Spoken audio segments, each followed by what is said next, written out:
Baik, Assalamualaikum warahmatullahi wabarakatuh. Sehat semua teman-teman kelas 7 SMP Lab School VIP UMJ. Mudah-mudahan teman-teman sehat semua ya. Dan mudah-mudahan kita semua selalu dilindungi oleh Allah Subhanahu wa taala dari mara bahaya apapun, khususnya dari penyakit corona dan sebagainya. Amin Allahumma amin. Baik teman-teman, kali ini dalam bahasa Indonesia kita akan membahas mengenai cerita fantasi. Nah, cerita fantasi ada di bab 2, teman-teman. Boleh teman-teman juga sambil menyimak video pembelajaran ini, sambil teman-teman juga memegang buku paketnya di halaman 19. Boleh dibuka halaman 19.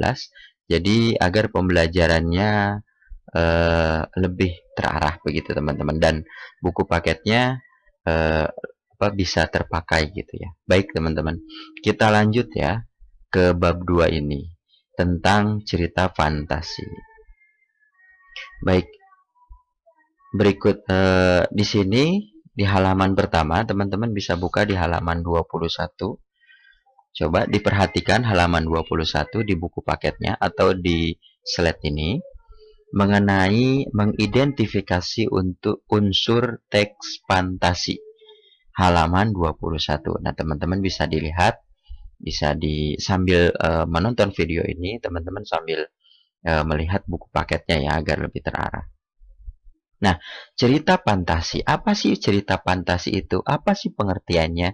Ada di buku paket, ada di PowerPoint pun yang saya buat ada juga. Oke, baik, cerita fantasi. Cerita fantasi adalah sebuah karya yang dibangun dalam alur penceritaan yang normal. Artinya cerita fantasi itu berupa karya, berupa cerita yang ditulis, yang dibangun, yang dibuat sesuai dengan cerita-cerita yang lainnya. Artinya sama seperti cerita yang lainnya. Nah, itu kira-kira. Jadi, cerita fantasi itu sama halnya dengan cerita-cerita yang lain. Nah, di sini. Namun, ada namun ya, ada kata namun, teman-teman bisa perhatikan. Di buku paket atau di slide-nya, ada kata namun. Namun, bersifat imajinasi dan hayalan.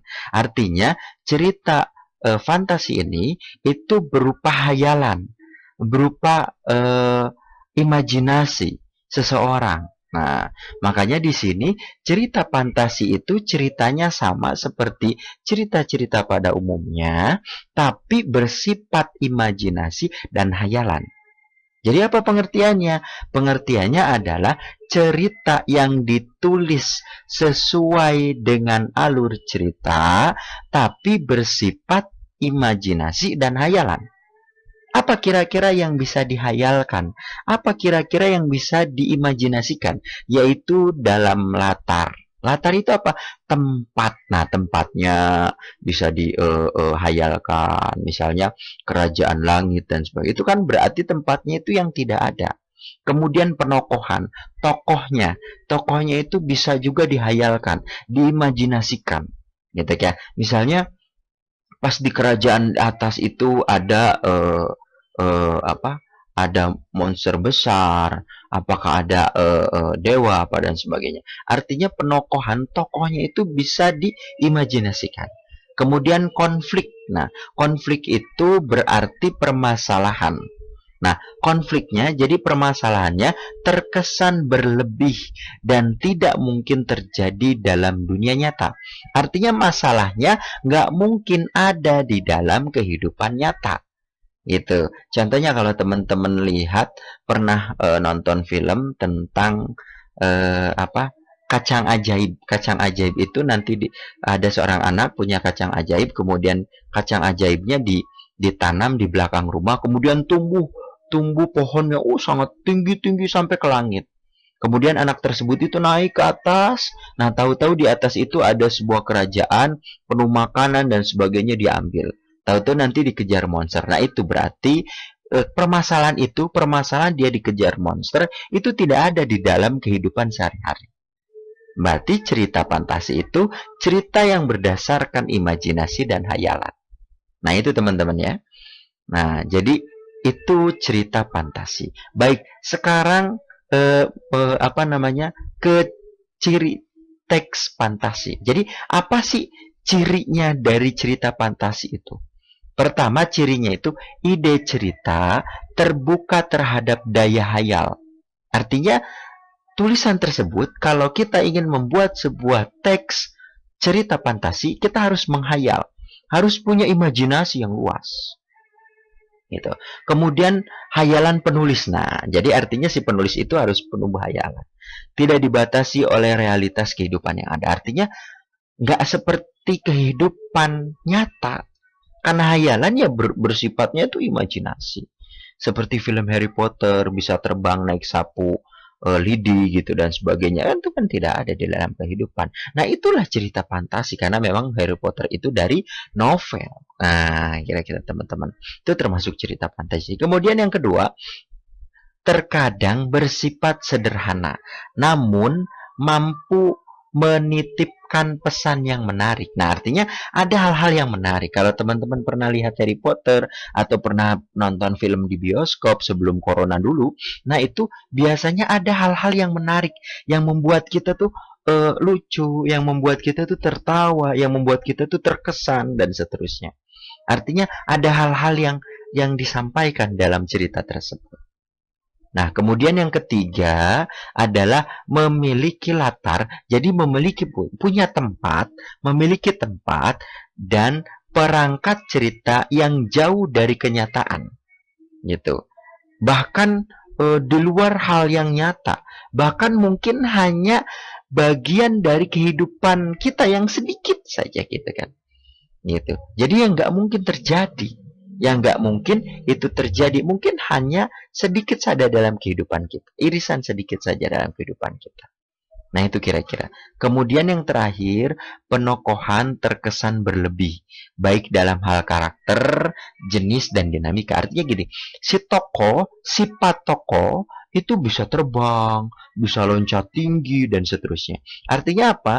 Artinya sifat dari tokoh tersebut itu betul-betul hayalan. Karakternya dia bisa mengeluarkan apa, bisa mengeluarkan sihir kah, bisa mengeluarkan benda ini, benda itu, bisa memindahkan benda ini, benda itu, kira-kira teman-teman. Jadi memang penokohannya bersifat, nah artinya jenis, dinamika, dan sebagainya itu betul-betul tidak ada di dalam kehidupan kita. Paham ya teman-teman? Tadi pengertian dari teks fantasi. Yang kedua, ciri dari teks fantasi. Teman-teman bisa dibuka sambil diperhatikan slide-nya, sambil diperhatikan videonya, sambil dibuka buku paketnya. Biar bisa. Baik, kita teruskan. Nah, kemudian di sini ada kebahasaan. Artinya apa saja kata-kata, hal-hal yang perlu teman-teman perhatikan dalam penyusunan teks fantasi. Begitupun dalam bahasanya. Nah, konjungsi, di sini ada konjungsi. Konjungsi itu apa? Kata hubung. Nah, di dalam sebuah teks fantasi pasti ada kata hubung. Nanti kira-kira kata hubungnya apa saja. Nah, adalah kata untuk menghubungkan kata. Jadi, konjungsi itu bisa menghubungkan kata dengan kata. Bisa juga ungkapan dengan ungkapan. Bisa juga kata dengan ungkapan. Atau kalimat dengan kalimat. Atau kalimat dengan kata dan seterusnya. Apa saja kata konjungsi itu? Nah, konjungsi itu di sini ada dan. Misalnya, saya pergi ke sekolah dan ayah pergi ke kantor. Nah, di situ ada dan kan? Berarti itu dan itu yang disebut dengan konjungsi. Karena apa? Menghubungkan antara kalimat dengan kalimat. Makanya di sini konjungsinya apa? Dan. Terus kemudian apa? Atau. Kemudian ada tetapi. Kemudian ada ketika. Kemudian ada seandainya. Kemudian ada supaya. Kemudian ada walaupun. Nah, dan seterusnya nih masih banyak, ada seperti, oleh karena itu, sehingga, dan bahwa. Nah, paham ya teman-teman? Jadi konjungsi itu apa? Konjungsi adalah kata hubung. Bisa menghubungkan kata dengan kata, bisa menghubungkan kata dengan kalimat atau ungkapan, bisa juga kalimat dengan kalimat, bisa juga kalimat dengan ungkapan atau ungkapan dengan ungkapan. Paham ya teman-teman? Jadi konjungsi itu apa? Kata hubung. Ingat ya, kata hubung. Baik. Ya. Sekarang, nah, teman-teman bisa dilihat juga di halaman 26. Tadi kalau konjungsi itu ada di halaman 25. Sekarang ada di halaman 26. Coba diperhatikan teman-teman di halaman 26. Nah, di halaman 26 di situ ada yang disebut dengan kalimat langsung. Kalimat langsung. Nah, apa pengertian dari kalimat langsung kalau teman-teman baca di halaman 26 atau diperhatikan slide-nya karena sama ya. Karena saya tulis di dalam slide ini berdasarkan halaman 26. Apa di sini? Kalimat yang meniru ucapan. Jadi kalimatnya itu mirip dengan apa yang manusia ucapkan. Atau ujaran sama ucapan juga. Orang lain, nah artinya kalimat yang sesuai dengan ucapan manusia. Nah, gitu kira-kira. Itu ya pengertian dari kalimat langsung. Nanti kita lihat contohnya. Oke, di sini kalimat hasil kutipan, nah artinya kalimat hasil diambil, kutipan itu mengambil. Nah, itu namanya kutip, mengutip. Nah, jadi kalimat hasil kutipan, hasil ambil, pembicaraan, jadi dari pembicaraan orang kita ambil, seseorang, persis seperti apa yang dikatakan. Nah, ditandai dengan tanda kutip dua. Nah, itu ya kira-kira teman-teman. Jadi kutip dua itu menunjukkan kalimat langsung. Menunjukkan kalimat langsung. Jadi kalimat langsung apa? Kalimat langsung adalah kalimat yang meniru ucapan seseorang sesuai dengan aslinya ditandai dengan tanda kutip dua, teman-teman. Paham ya? Nah, contohnya gini. Nak, ambilkan buku di meja itu. Nah, ambil. Berarti memang kalimat langsung, tapi itu kalimat suruhan. Ada juga begini misalnya.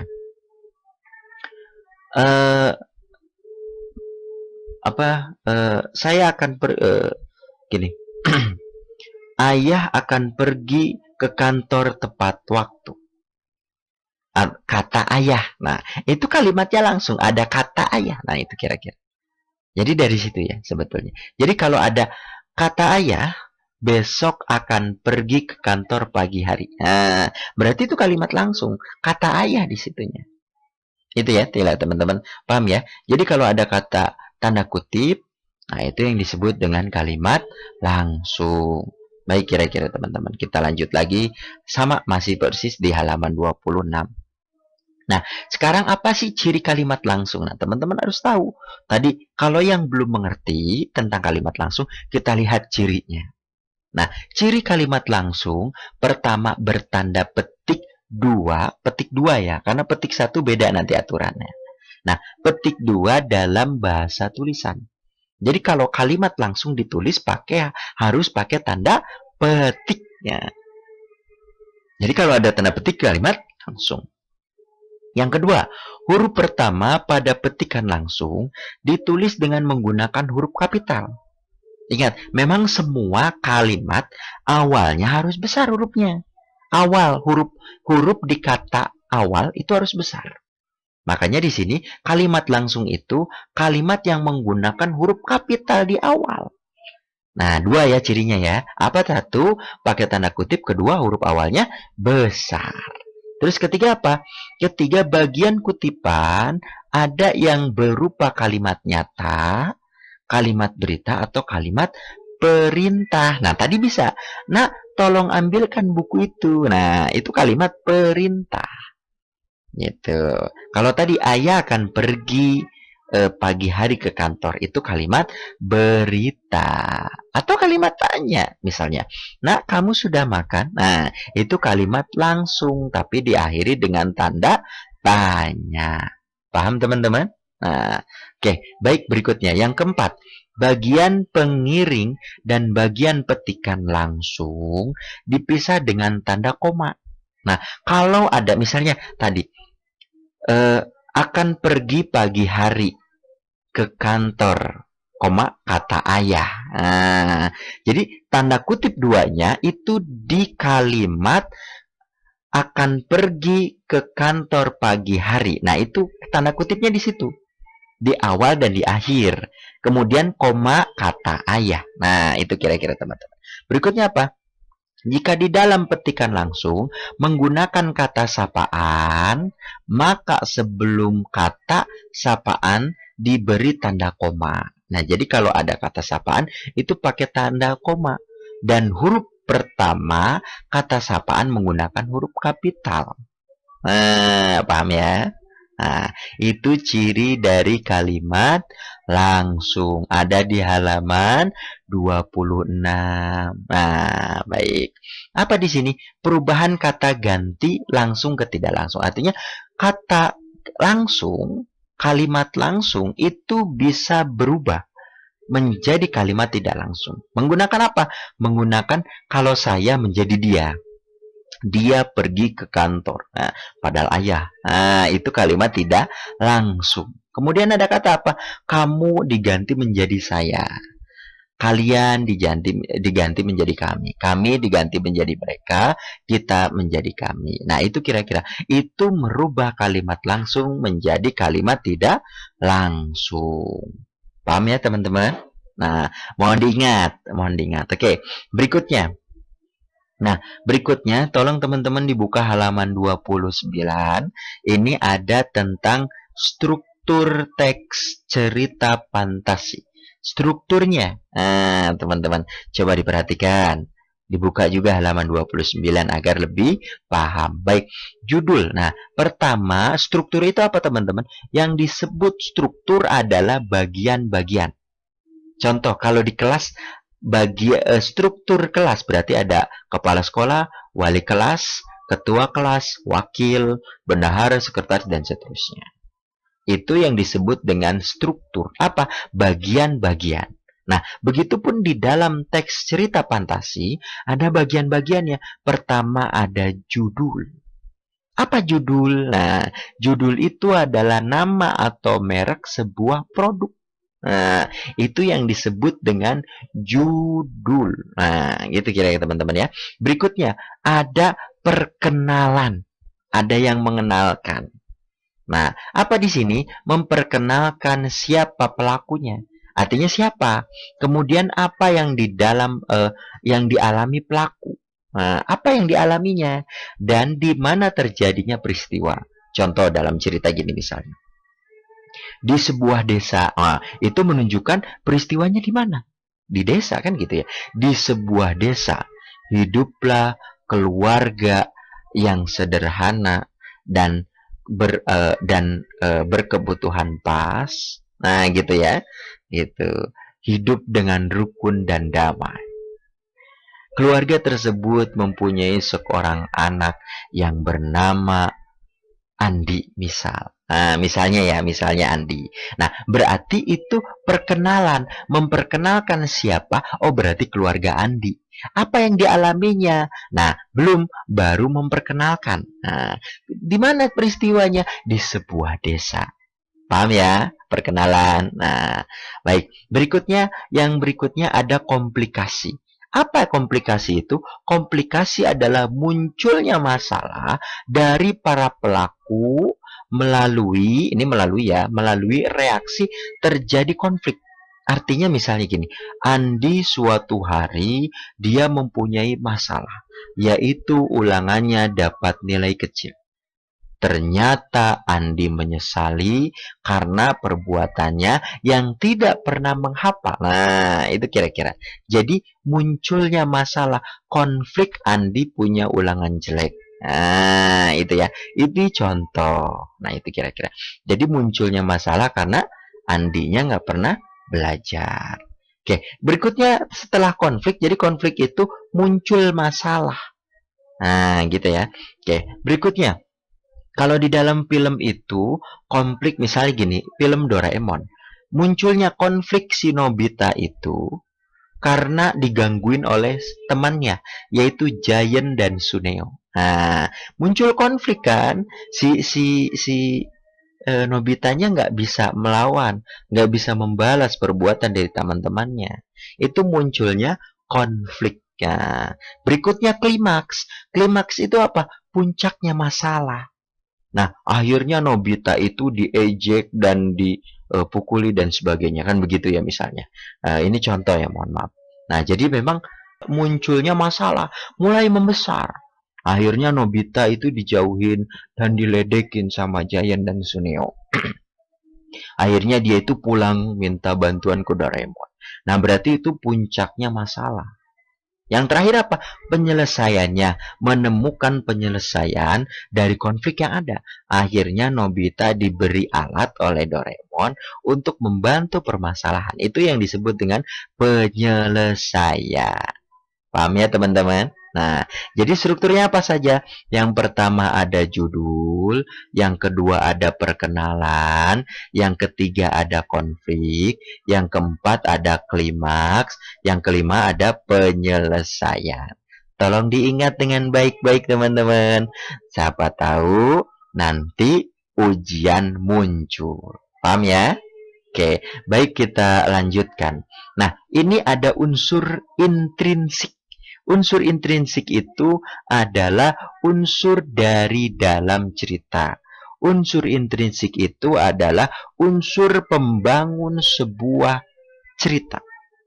Jadi ada unsurnya untuk membuat cerita tersebut. Contoh gini, kalau unsur dari dalam, jadi unsur intrinsik itu unsur dari dalam. Contoh, teman-teman kalau ingin membuat telur goreng isi apa misalnya, isi ya telur goreng saja. Berarti kan bahannya untuk membuat telur goreng itu harus ada telur, ya kan? Jelas, itu unsur intrinsik berarti.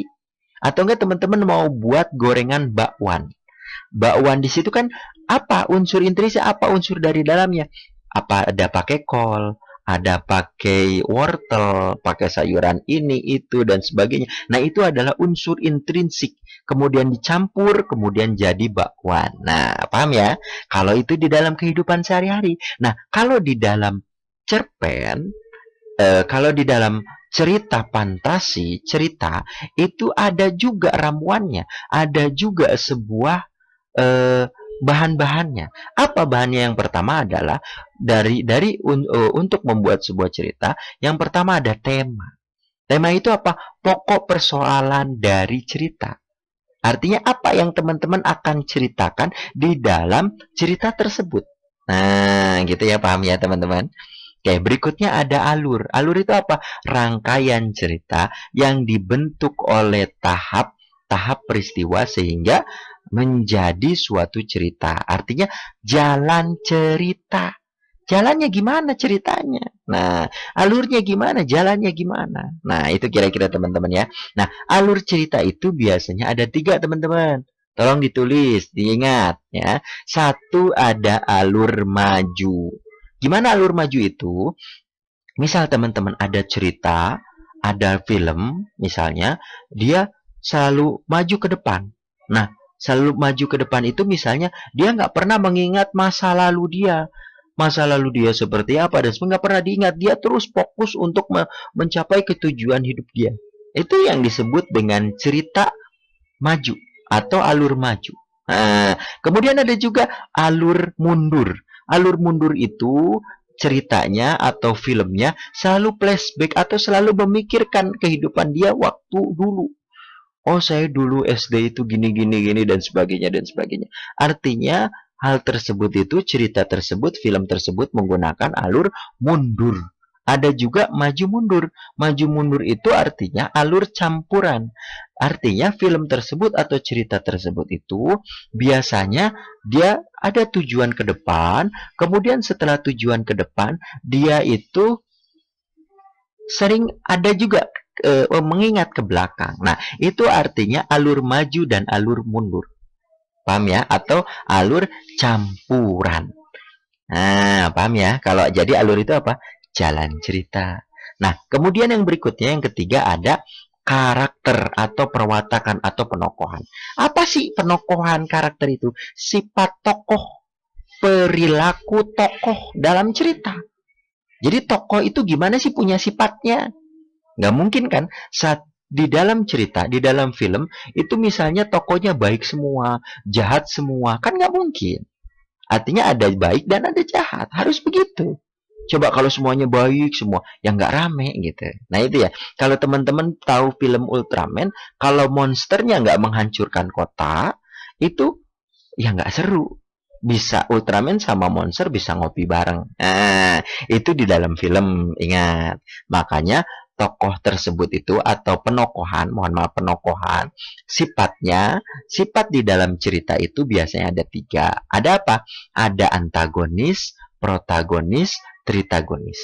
Nah, kita bahas satu-satu. Protagonis itu tokoh kebaikan. Antagonis tokoh kejahatan.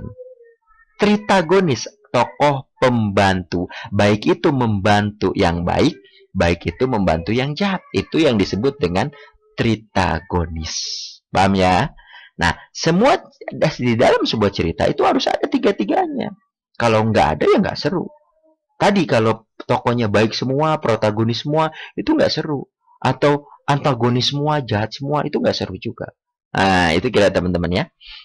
Berikutnya terakhir ada latar. Latar itu apa? Latar itu adalah tempat kejadian sebuah cerita. Latar di sini, jadi tempat misalnya di kamar, di dapur, di sekolah, di rumah, di lapangan. Nah, itu yang disebut dengan latar. Latar di sini ada beberapa, ada 3. Ada latar tempat, berarti menunjukkan tempat. Ada latar waktu, berarti kapan, jam berapa. Suasana berarti keadaan. Nah, keadaannya seperti apa? Nah, jadi itu teman-teman ya. Artinya latar tersebut itu ada 3. Ada latar tempat, waktu, dan suasana. Paham ya teman-teman ya? Dari ketiga latar tersebut. Jadi apa saja unsur intrinsik? Pertama tema, kedua alur, ketiga karakter atau sifat tokoh, keempat adalah latar. Paham ya teman-teman ya? Unsur intrinsik. Baik, berikutnya. Terakhir ya, slide terakhir. Coba teman-teman dilihat.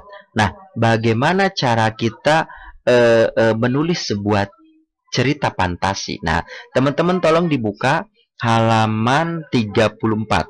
Nah, tolong teman-teman dibuka halaman 34. Di halaman 34 itu, teman-teman diajarkan bagaimana cara menulis sebuah teks fantasi. Teks cerita fantasi itu gimana? Nah, gitu teman-teman. Nah, pertama, kalau ingin menulis sebuah teks fantasi, teman-teman pertama harus tahu dulu di mana tempat kejadian. Nah, harus tahu. Makanya tadi di sebuah desa hiduplah. Nah, berarti tempatnya di mana? Ini, jadi teman-teman membaca atau menjawab soal ini, soal-soal yang ini, itu akan membentuk sebuah cerita fantasi. Nah, teman-teman gitu ya. Nah, jadi di mana tempat kejadiannya? Kemudian kapan kejadian berlangsung? Kapan? Misalnya di sebuah desa. Nah, pagi hari gitu kan, terdengar suara azan subuh. Nah, gitu ya, teman-teman. Jadi memang sudah ketahuan gitu.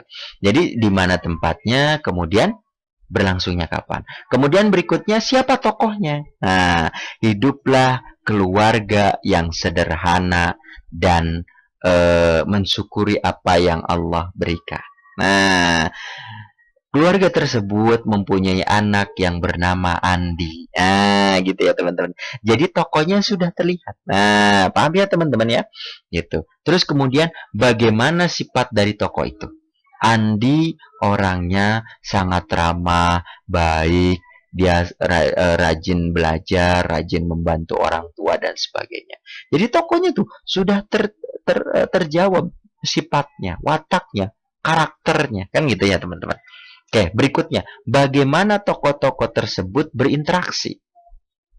Nah, Andi ketika ingin pergi ke sekolah, dia sering tidak sarapan karena di rumahnya tidak ada untuk yang akan dia makan.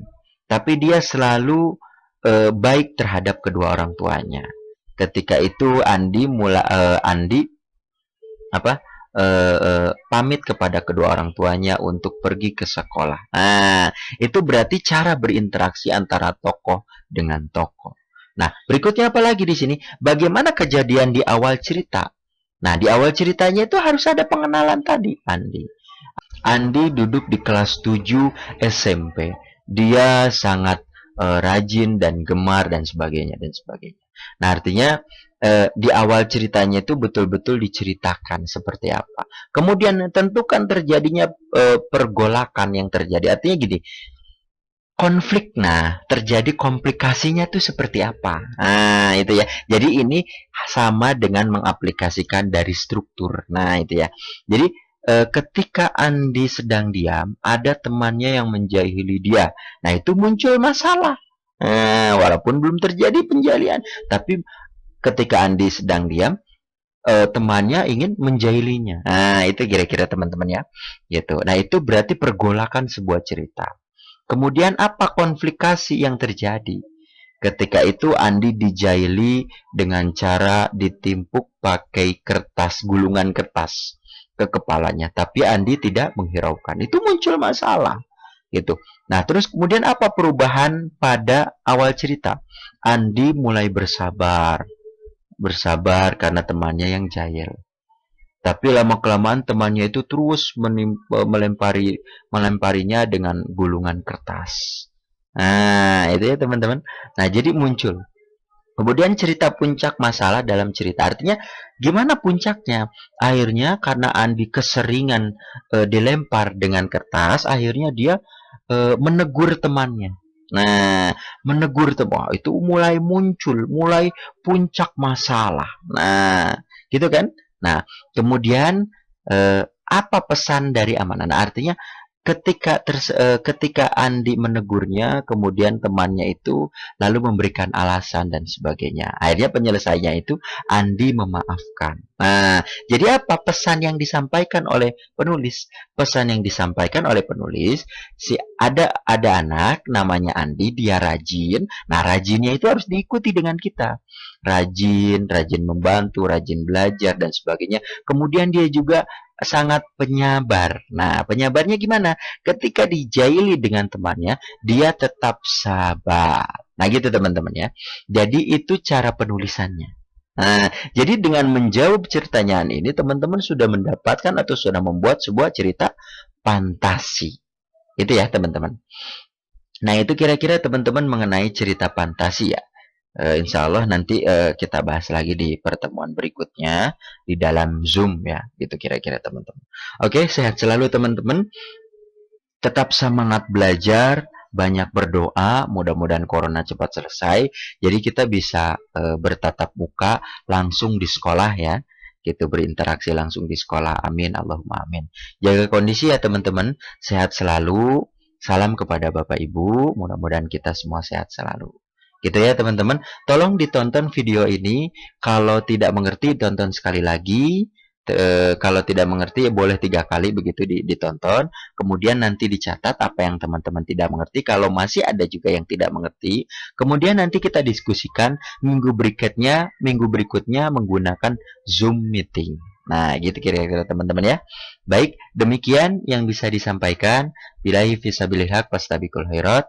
Assalamualaikum warahmatullahi wabarakatuh.